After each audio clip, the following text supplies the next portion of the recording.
Muy buenas tardes, gracias a la sociedad por la invitación, gracias a Jesús Roca por la invitación. Es un honor estar acá con ustedes, participar en una actividad de Piura y siempre recordando nuestra ciudad, los paisajes bellos que tiene Piura. Y como ya nos acercamos al 14 de noviembre, Día Mundial de la Diabetes, un recordatorio de cuando salíamos por las calles de Piura a hacer que tomen conciencia del COVID con toda la gente. Esperemos algún día volver a retomar estas actividades. No tengo ningún conflicto de interés, así que por si acaso. Y este es el temario. Comenzamos a hablar de ver la relación de la diabetes con la gestación recién en el siglo XIX.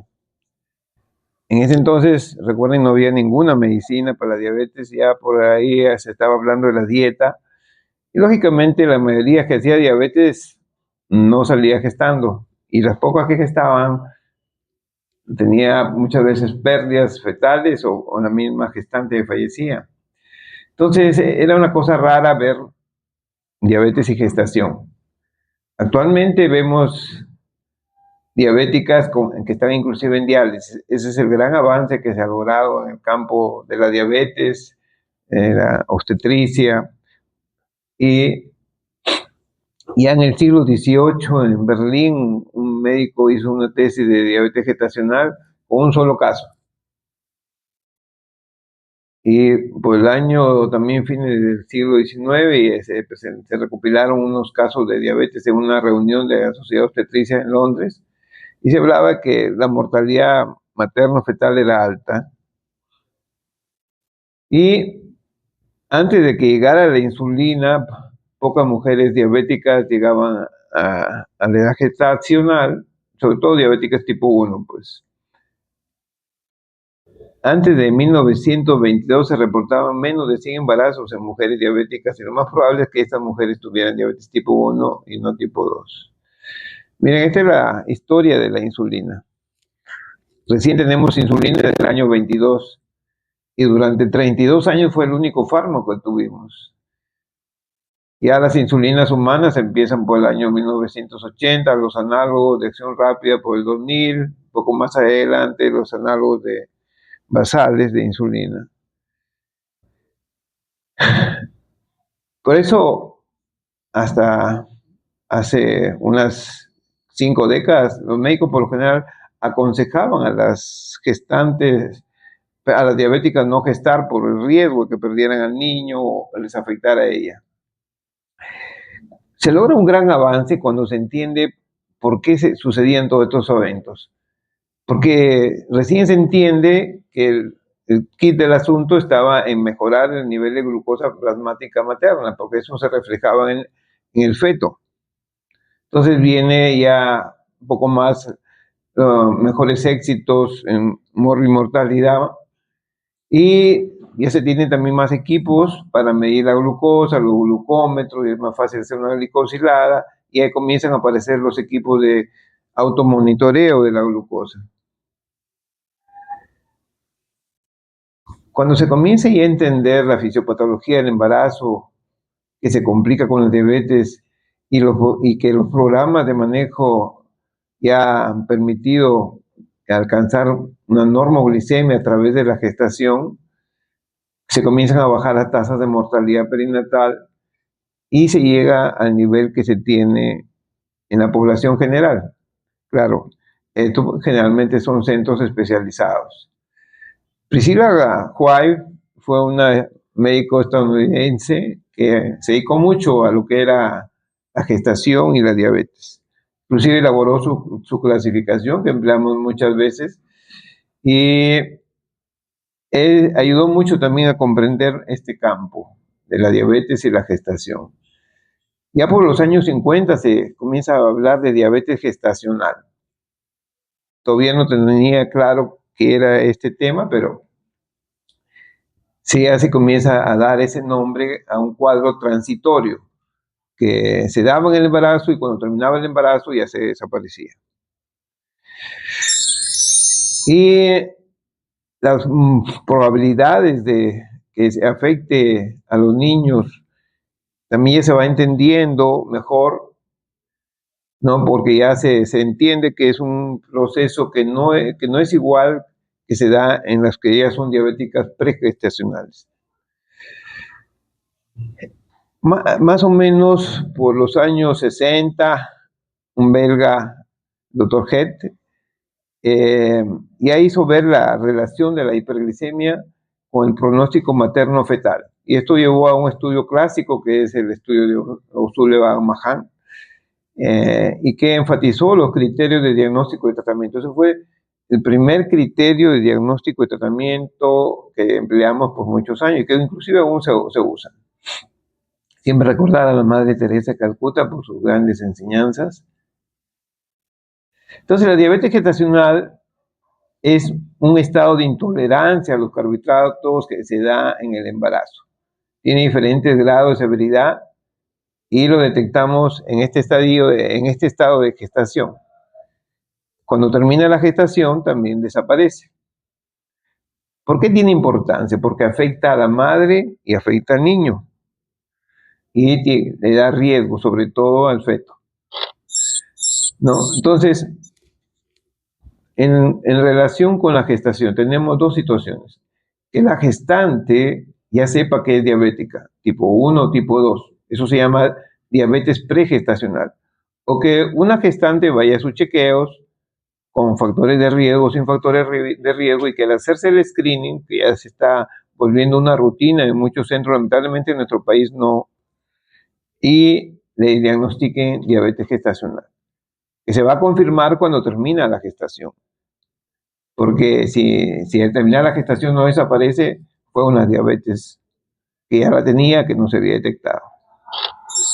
Y miren ustedes, en las clasificaciones de diabetes, siempre diabetes gestacional, a pesar de que es un estado de intolerancia a la glucosa, siempre tiene un acápite aparte por el riesgo materno y fetal.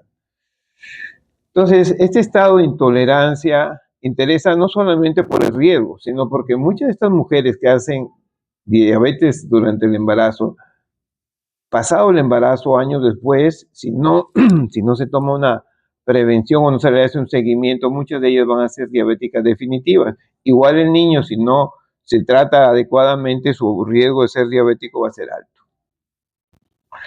Entonces, este no es un estado de déficit de insulina, es un estado de resistencia a la insulina, y la resistencia le dan las hormonas placentarias.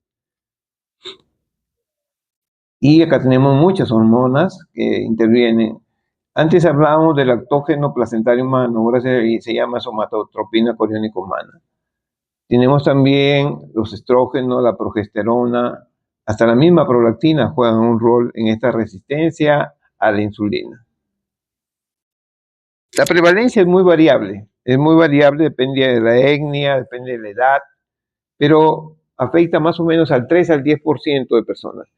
Si nosotros fuéramos a buscar en las estadísticas de los hospitales para hacer un estudio retrospectivo, vamos a encontrar que casi no hay diagnósticos de diabetes gestacional en nuestro país.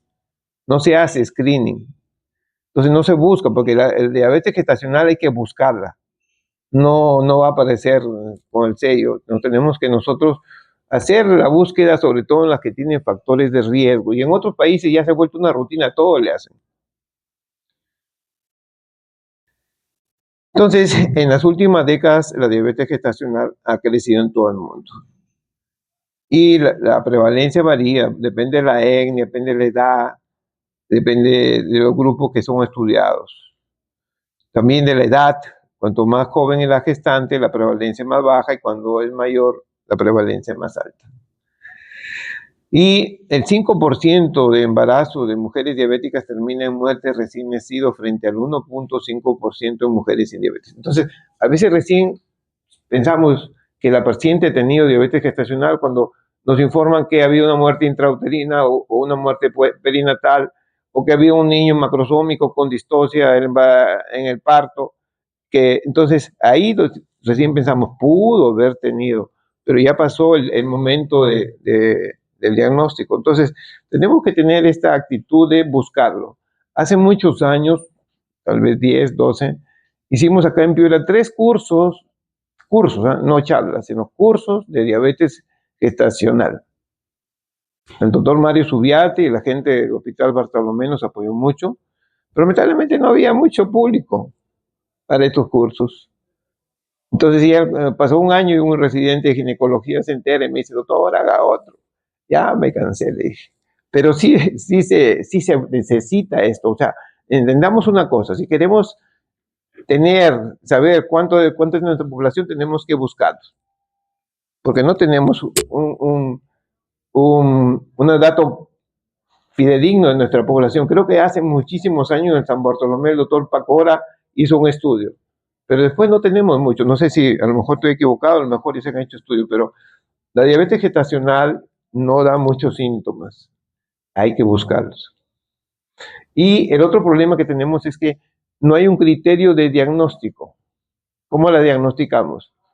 Desde Teddy O'Sullivan han aparecido varias propuestas, pero no hay una que sea aceptada por todos universalmente. Entonces unos usan un criterio, otros usan otro criterio. Y ese es uno de los puntos débiles de este tema. Entonces tenemos bastantes criterios diagnósticos. Y las cifras también varían. Hay evaluaciones con 2 tomas, hay evaluaciones con 3 tomas de glucosa, con diferentes tipos de carga de glucosa. Entonces ahí se vuelve todo un dilema. ¿Qué criterio tomar para hacer un diagnóstico? Hay que estudiarlo. Inclusive hace muchos años yo recuerdo que Carlos Monjoy en Chiclayo creó unos criterios que eran muy buenos. Lástima que no llegó a publicarlos. Entonces, esta es una estrategia de un solo paso, con una carga de 75 gramos. O sea, no hay un screening previo, sino a todos se le somete a este estudio, ¿no? Se le da su carga y se le miden ayunas 1 hora y 2 horas. Y esto es estrategia de 2 pasos. Se le hace primero un screening y algunos que pasan el screening van ya al estudio definitivo. Entonces, es uno de los puntos débiles que tenemos en la diabetes gestacional. Cuanto al tratamiento con insulina. Cuando a una mujer se le hace el diagnóstico de diabetes gestacional, hay que someterla a un tratamiento dietético, hay que enseñarle a medir la glucosa, porque tiene que medirse mínimo 4 o 5 veces al día. Ahora, y claro, ahora con los monitores continuos de glucosa eso se ha facilitado, pero un monitor está más o menos 260 soles en nuestro país, creo que el más económico, y dura 15 días, o sea, al mes son 520 soles, por 9 meses, 8 meses son 4.000 soles. Entonces, lamentablemente las instituciones no dan estos monitores. El paciente tiene que comprarlo, su glucómetro. Entonces, eso a veces dificulta la buena evaluación, porque hemos dicho que el problema está en alcanzar un buen control de la glucosa. Si alcanzamos el buen control de la glucosa materna, eso se refleja en el niño probablemente va a tener una buena gestación y un buen parto, igual a madre.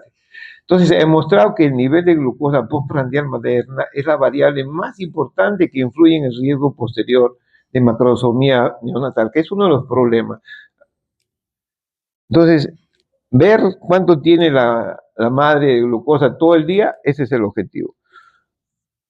Cuando yo trabajaba en Cayetano Heredia, yo casi me veía todas las diabetes gestacionales y lo primero que hacía era educarla en cuanto a dieta, educarla en cuanto a autocontrol. El problema es que no todos a veces tenían para comprar su glucómetro y las cintas. Y luego, si iba a usar insulina, había que educarla también, ¿no? Y darle un control seguido. Yo la citaba cada 15 días hasta la semana 32 y de la semana 32 a la semana hasta el parto le daba un turno extra, porque para seguirlos en un hospital hay que darles turnos extra, porque si esperamos que saque turno, nunca va a llegar con nosotros, viene una consulta, después a la otra ya no se pierde. Entonces, a estos pacientes hay que darles facilidades, los hospitales deberían darle facilidades para que puedan tener acceso a un buen control. Se recomienda cada 15 días. Yo hasta la semana 32 los veía cada 15 días. Luego en adelante, hasta que haya luz, semanal.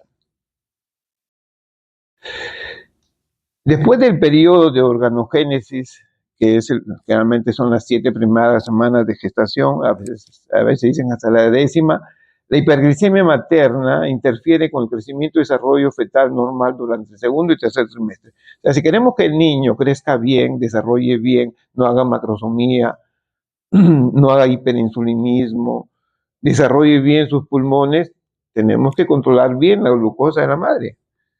Primero con dieta, y si en 15 días no alcanza objetivos, y acá los objetivos si son bien estrictos, tenemos que ya pasar la insulina. Actualmente ya se usa fármacos orales, se usa metformina, se usa gliburide, pero bueno, en eso sí yo no tengo mayormente experiencia, pero sí ya se está usando hace muchos años. El insulinismo fetal causa macrosomía y también puede hacer que no madure bien sus pulmones. Bueno, ahora ya que hay surfatante en los centros, ya se hace más fácil. ¿Cuánto a las insulinas?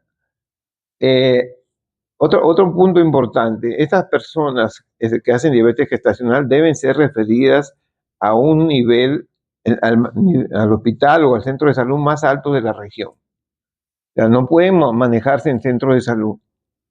Y es importante que el médico que la diagnostique la derive. Acá tienen ustedes las insulinas rápidas y sus análogos, Lispro, Glulicina y Aspart. Los tres se pueden usar en diabetes gestacional y en general en diabetes y gestación. Después tenemos los intermedios, la insulina N y sus análogos. De esas, la que se recomienda, que tiene más estudio, más soporte, son Glargina y Detemir. Y en cuanto a las antiguas, la R y la N que todavía se usan en el hospital y son las que tienen más reportes, también se siguen usando. Pero actualmente se prefieren los análogos, porque el objetivo es controlar la glucosa en las 2 primeras horas de post-ingesta. Y las que tienen efecto más rápido post-aplicación de la insulina es la insulina, los análogos. Tenemos las mixtas, pero las mixtas no se usan en gestación. Y tienen los tiempos de acción, cuando empieza, cuando termina más o menos. Y ahí tienen ustedes la insulina N, ¿no? Que la usamos y a veces la usamos 2 o 3 veces cuando no hay otra cosa, porque también no está bien decirle a un paciente que vaya a un hospital, oye, cómprate una insulina que no hay acá, porque si tenemos algo, por lo menos hay que ofrecerle. Ahora, si quiere comprarlo por su propia voluntad, es así. Pero la insulina N no cubre 24 horas, o sea, como basal, tenemos que darla mínimo 2 veces. Podemos usarla hasta 3 veces al día. Y los análogos, tenemos diferentes análogos, la Glargina 100, la Glargina 300, el Detemir, y también tenemos Degludec. Entonces, de esas, lo que está más recomendado es Glargina y Detemir. Con Degludec no he visto mayor recomendación, no sé si se usará. Entonces, ahí tienen comparada todas las insulinas de efecto prolongado, la mamá, que es la N, y los análogos de la N, que tienen diferente tiempo de duración. Y cuando vemos la comparación de estas insulinas, miren ustedes, la NPH hace un pico, por eso ya preferimos los análogos que son más parejitos, hacen bien su basal. Y ahí tienen en cuanto a la insulina R, tiene un inicio tardío, por eso la Lispro o cualquiera de los ultra rápidos se prefiere. Empieza casi a las 2 horas, ya a las 2 horas nosotros tenemos que tener controlada la glucosa. Y tiene una duración de 6 horas, puede ser hipoglicemias tardías. Entonces, todos los análogos, Lispro, Glulicina y Aspart tienen más o menos el mismo perfil. A la hora ya están haciendo pico y a las 4 horas prácticamente ya desaparecieron.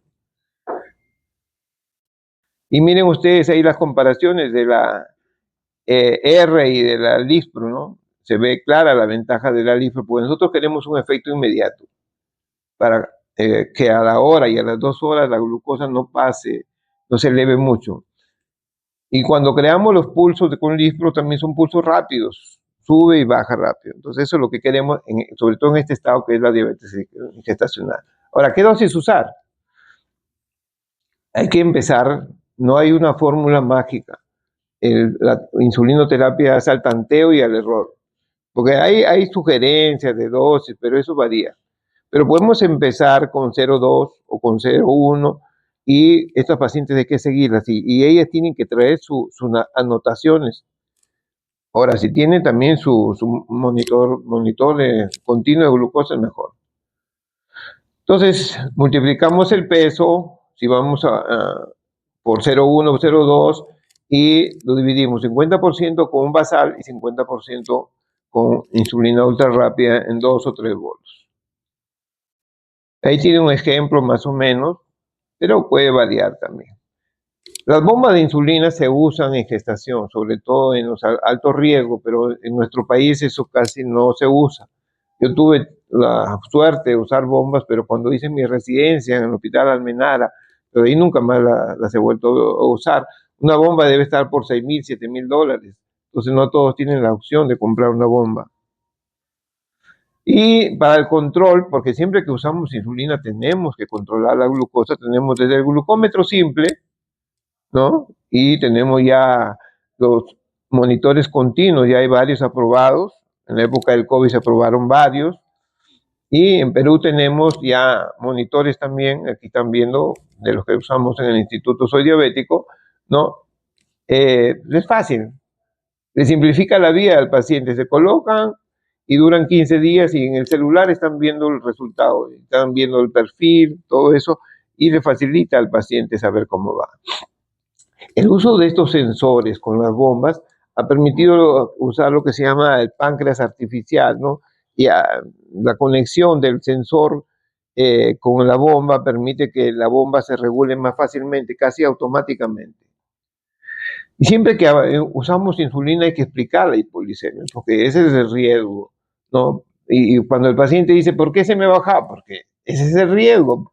¿Por qué te chocaste cuando manejando? Porque ese es el riesgo cuando uno maneja. ¿Por qué te cortaste cuando cocinas? Porque ese es el riesgo. Todo tiene un riesgo. No es que la insulina sea mala, sino que ese es el riesgo. Pero ese riesgo se atenúa cuando le explicamos y le decimos, lleva 3 caramelos y si siente sudor y estas cosas que da la hipoglicemia, pues mídete, y si no tienen para medirte, cómete los caramelos. El problema de nuestra población es cuando uno le dice vas a usar insulina, no quiere. Hay barreras, y barreras a veces difíciles.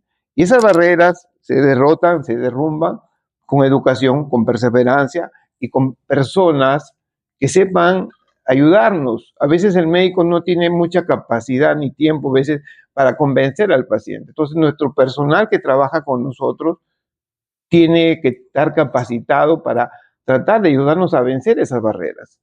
Nosotros en el instituto tenemos muchas personas que explican todo de insulina. Yo casi no explico porque ya mi gente me ayudaba. Igual cuando trabajaba en el hospital, mi gente me ayudaba. Entonces, esas barreras las vencemos con educación, pero esa es una barrera real. Entonces, una alternativa, ya en los últimos años apareció el uso de metformina y gliburide, ¿no? Pero y si de todas maneras, cuando se usa metformina, si no se alcanzan objetivos, hay que darle insulina. Los lapiceros han simplificado muchas las cosas, pero a veces en las instituciones no dan lapiceros. Dan insulina, pero para que se ponga con jeringa. Entonces hay que también recomendar que usen jeringas con aguja muy fina, porque de todas maneras un hincón duele. El que diga que no, está mintiendo. Estas es las recomendaciones de ADA recientes de este año, 2025, ¿no?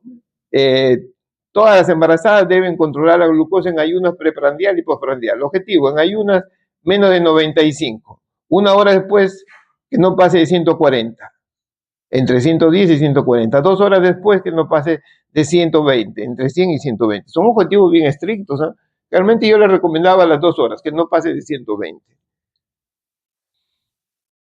Y cuando se usan los monitores continuo de glucosa, se busca que el rango esté entre 63 y 140. Y el tiempo que debe estar por debajo del rango debe ser menos de 4%, y menos de 54, menos del 1%. Y el tiempo por encima del rango debe ser menos de 25%. Y ya se plantea o se entiende mejor que los niveles de glicosilada deben ser menos de 6% por el recambio de glóbulos rojos que se da en la gestación. Entonces, es mejor que al tratar de alcanzar glicosiladas en menos de 6. Entonces, acá hay un control estricto. Si queremos el éxito de la madre, si queremos el éxito del niño, tenemos que ser estrictos. Y aquí el paciente debe ser, de preferencia, debe ser manejado por un solo médico. O sea, el que asume, ve la primera vez, debe seguirlo hasta el final. Y facilitarle, los hospitales deben dar facilidades para ciertas situaciones. Y una de estas situaciones importantes es la diabetes gestacional. Y en cuanto también Ada dice que también hay que darle importancia a la presión, que el objetivo es de 110 a 135/85, y si está más de 140/90 hay que tratar. La hiperglicemia en pacientes con preeclampsia no debe tratarse con metformina y gliburida como fármaco de primera línea. Se recomienda cambio de estilo de vida e insulina. Si se toma metformina, sobre todo en los pacientes que están con síndrome ovario poliquístico, debe suspenderse después del primer trimestre. No se puede usar IECAS, ARAS, en la gestación. Y hasta las estatinas se pueden usar siempre y cuando haya mucho riesgo para la gestación. Acuérdense que ahorita estamos tratando gestantes diabéticas que inclusive están en diálisis. Yo manejé una persona que se dializaba, una diabética de 35 años, llegó hasta el 8º mes. Entonces, el avance de la medicina se refleja, ¿no? Entonces, en cuanto a conclusiones, la diabetes generada por el embarazo ocurre en el 2 al 20% de todos los embarazos. Sin embargo, no los estamos diagnosticando. Genera un riesgo para la gestante y el feto durante la gestación y después del parto. El problema que tenemos, que habíamos mencionado, que carece de criterios diagnósticos universalmente aceptados. Hay muchos criterios. ¿Y qué es lo que buscamos? Evitar estas consecuencias fetales: la muerte intrauterina, macrosomía, el trauma obstétrico, la hipoglicemia, una diabetes futura. Tratar de evitar hipoglicemia, hiperbilirubinemia, hipocalcemia, policitemia, hipomagnesemia. El niño tiene que ser monitorizado al nacer. Entra una persona con diabetes gestacional a dar a luz, al parto, ya se debe estar avisando al neonatólogo que va a nacer un hijo de madre con diabetes gestacional en alto riesgo de hipoglicemia. Pero a veces por la pena dicen, no, pobrecito, lo voy a pinchar. Hay que pincharlo, porque si no, ¿cómo detectamos la hipoglicemia? Bueno, ya había comentado de esto. Y les quería decir que es un problema frecuente que no se nos está pasando. Entonces, hay que plantearle a la autoridad para que se haga un screening obligatorio a todas las gestantes. Y así podemos conocer la realidad de nuestro país. Les agradezco mucho por la atención. Muchas gracias a todos. Si habrá alguna pregunta.